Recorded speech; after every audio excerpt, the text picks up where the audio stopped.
A lot of people have asked us how to cook rice, so I'm going to show you that today. Here is some short grain rice that is probably from H Mart in my pantry, and this looks to be about 6 cups. I usually don't measure, I just put enough rice to last me a couple days, but in this case I'm making enough for 4 people.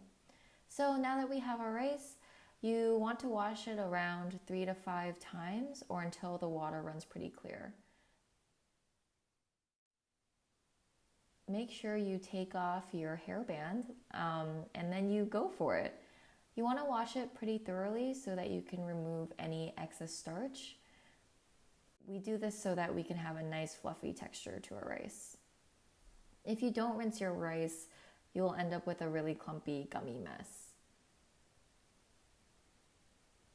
And obviously I am washing my rice in a pot, but you can also wash it through a fine mesh strainer if you would like. I like the feeling of washing it in a pot.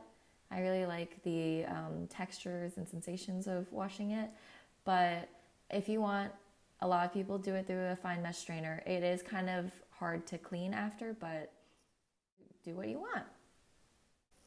So now I've washed my rice around 5 times. You can see that the water is slightly murky, but you can see the individual grains through it.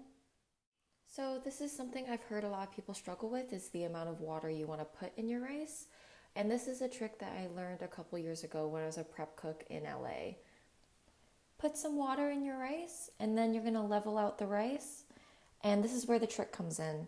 You take your middle finger, put it into the rice so that it's just touching the surface, and make sure that the water hits your first knuckle.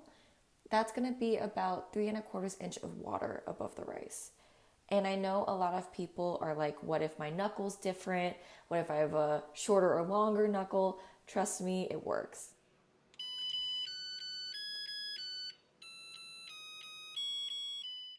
Now I'm going to show you how to cook rice in a pot. Here I have 2 pots, one with a thinner bottom and one with a thicker bottom.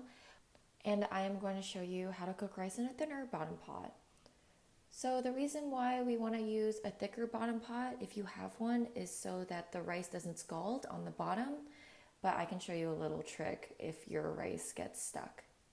So right now I'm rinsing the rice just like before, 3 to 5 times or until the water runs pretty clear.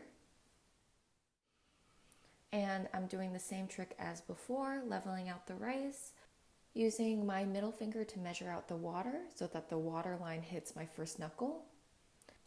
And here I'm taking out just maybe a teaspoon of water, just because with the lid there was going to be no place for the steam to escape, so I was worried that the rice would end up a little gummier. So now we have it on the stove. Stir the rice so that it doesn't stick on the bottom, and we're going to just let it sit there until it boils. And I was waiting for the pot to boil, so I made myself some Dalgona coffee. Now the pot is boiling, we're going to put on a lid and turn it down to a simmer for 18 minutes. And here we are. We have some rice. It is a little bit gummy like I expected, and this is an easy fix. All you need to do is fluff it up with a fork and leave it uncovered without any heat for about 5 minutes. And just let the excess water evaporate. And this is what we have. We have beautiful rice. The individual grains are really pronounced and it is extremely fluffy. As you see, it's just like dripping off the paddle, and that is what we want.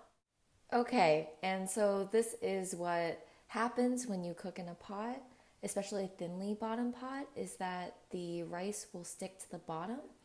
And basically when you serve this rice, just don't try to pick up any of that bottom layer just in case it's scalded, unless you're like me and I like eating it because it's like a very Korean thing to eat the toasted rice.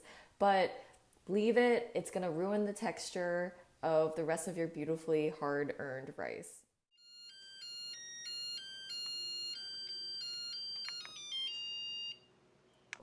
And now the rice is done in a rice cooker and on our pot. You know how to cook pretty perfect rice. If your rice on the stovetop is a little too gummy, all you need to do is let it sit for a bit after you fluff it and let the excess water evaporate out. If your rice looks dry, all you need to do is add maybe a tablespoon of hot water after your rice has finished cooking on the stovetop.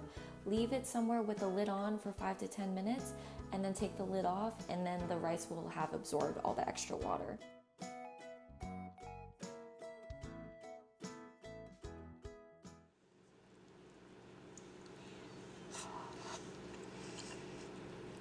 The rice you made is really gummy.